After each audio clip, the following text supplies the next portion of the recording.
আসসালামু আলাইকুম রহমতুল্লাহি বারাকাতু।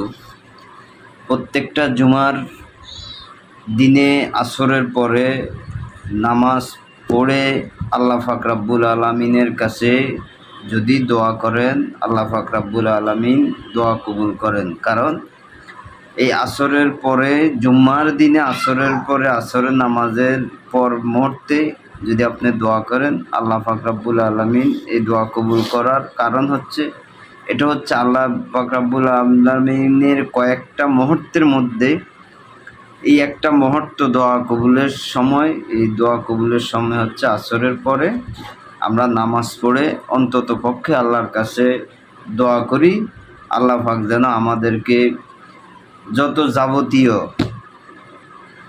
গুনাহগাটা আছে, গুনাহ অতীত বর্তমানে যত গুনাহ করেছে এবং যত বালা মুসিবত বিপদ আপদ আছে, আল্লাহ প্রত্যেকটা বিপদ আপদ বালা মুসিবত এবং গুনাহগাটা আল্লাহ যেন মাফ করে দেন, মাফ করে কবুল করে নেন এবং আমাদের সকল বিপদ আপদ যেন আল্লাহ শাফায়ে কামেলা আদেল আজলা নসিব করেন। আল্লাহ পাক রব্বুল আলামিন আমাদের সকল বিপদ আপদ থেকে যেন আল্লাহ পাক হেফাজত করেন। আমিন। আখির দাওয়ানা আলহামদুলিল্লাহি রাব্বিল আলামিন।